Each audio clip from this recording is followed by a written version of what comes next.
आम्ही आहे ना एप्रिल मे महिन्यामध्ये ना हापूस आंबे आणले होते खायसाठी. माझी मुलं आलेली तेव्हा. मग त्याच्या हापूस आंब्याचे जे बाटे आहेत ना, ते आम्ही ना एका बाजूला असे जमा करून ठेवले. हे म्हणाले की ठेव एका बाजूला जमा करून, रुजून येतील. मग ते ना रुजून आले. या दाखवते तुम्हाला.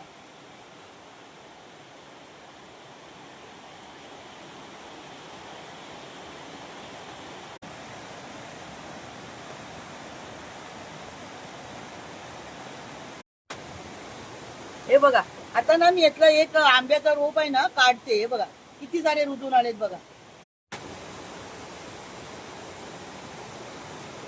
हा बघा. है ना.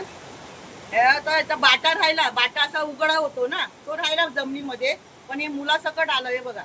आता ही पिशवी आहे ना, याच्यात मी माती भरले. हे बघा. आता हे जे रोप आहे ना, मी याच्यात लावते.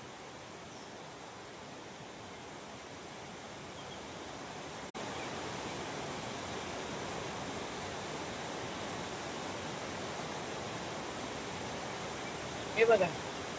कसं लावून मी एक रोप तयार केलं.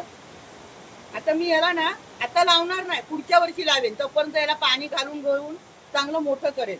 मला आता एक तुम्ही सांगा, हे तर हापूस आंबे जे आम्ही बाटी टाकले या झाडाखाली, तर मस्त रोप रुजून आले बरोबर. मग आता हे झाड मोठं झाल्याच्या नंतर याला हापूस आंबेच येणार का हो, का रायवल येणार? नक्की मला कमेंट करून सांगा. की या झाडाला कलम करावं लागणार, नक्की मला सांगा. हे बघा, पिशवीमध्ये मी रोप लावलं. आता मी काय करते, हे जे दुसरे आंबे रुजून आलेत ना, हे बघा आंब्याची रुजून आलेत रोप. फणसाचं पण आलंय. हे बघा. आता मी ना पिशव्या दुसऱ्या तयार करते आणि त्याच्यामध्ये हे सर्व जे रोप आलेत ना आंब्याचे ते लावते. आणि एक वर्षभर मी तसंच ठेवणार आणि कुठेतरी जागा बघून आमच्या शेताच्या बांधावर वगैरे कुठेतरी लावणार. आहे की नाही मस्त? आवडला का तुम्हाला? चला तर मग आता भेटूया पुढच्या व्हिडिओमध्ये. धन्यवाद.